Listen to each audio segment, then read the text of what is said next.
Hi guys, welcome back to the channel. Yuri Zaritsky, Lucidity for All. Today class is about different approaches to lucid dreaming. So before we dive into the subject, of course, if you are new to the channel, don't forget to subscribe so that you don't miss out on the upcoming classes. The goal is for you to achieve a proficiency of the shifting into lucid dreams and astral projection before the end of 2022. So if you missed out the previous classes, access the playlist. I will put it downstairs, and access the previous modules that we have went through, so that you follow up well on what is going on. Today's class is about different approaches to the shift into lucid dreams and astral projection. So you need to know before you start the practice of the shift which approach you are using. It's more or less essential because you need to know on what to focus. It's just to segregate different kinds of efforts, and I will tell you how they work together. You know, it's just to classify things so that you are a little bit more organized. Important part is that you don't focus on difficult approaches at the beginning of your practice. It would be waste of your time and energy, and might bring you to frustration, and it's not good to be frustrated with this kind of effort, which is non-physical and a little bit sometimes a little bit more difficult to put words on, you know, for if you, especially if you come with a little bit more of a magical approach to the subject, you know. But as you can see, I'm teaching everything in a practical way, with no cloudy things to say. So coming back to different approaches. So we have three different approaches to the goal of the shift. You need to understand that what we are looking for is the body is asleep, and in simple terms, we are dreaming, and we become aware of the dreaming state and the body being asleep. So we wake up our consciousness, our awareness during the sleeping time. Okay, so that's the goal.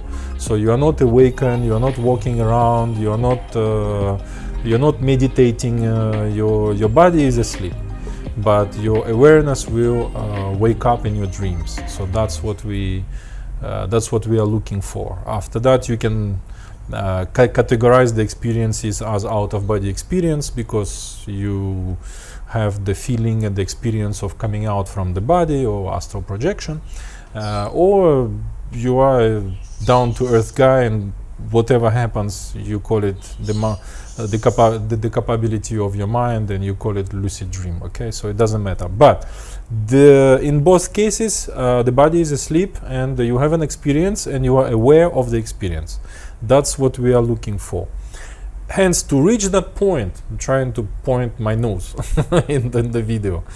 To reach that point, there are only three approaches. Waking to asleep is one. So you are awakened, you lay down in bed, and you start to make some efforts. So that is from waking state to sleeping state. Michael Raduga calls it direct approach, and lucid dreaming community calls it wild, wake induced lucid dream, WILD. I think that was invented by spontaneous lucidity within the dream state. So that's another approach. You are inside the dream state, and for whatever reason you realize it's a dream. So hence everything changes, and my cat is passing by. And another approach is upon awakening. So you just wake up from the dream, or from sleep. You realize that you just woke up, and you start to practice something. Okay, so I'll recapitulate. Waking to sleeping, that is one. Within the dreaming state, the sleeping state, you realize that you are dreaming. That's number two. And upon awakening, number three. So waking to sleeping is the most difficult one, because it's not something natural, you know. It's something that you need to learn how to do. It has a little bit of difficulties that the other two approaches do not have. We are simply not used to fall asleep and do something. I think many of you will agree with that. Your best way to fall asleep is do nothing. So how you do the action is do nothing is the action to fall asleep. You know, so if you start to do some mental exercise, depending on what kind of mental exercise you do, you will fall asleep more or less quickly. So the direct approach from waking to sleeping state is the approach that you should temporize and start to work on that on a later stage in your practice, not at the beginning.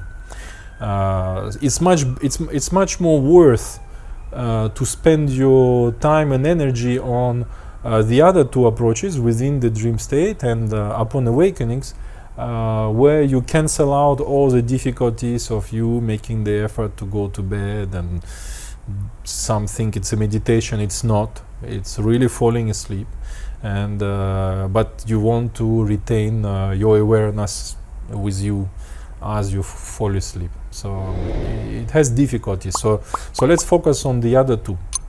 But before year end, I will teach you everything. Yeah.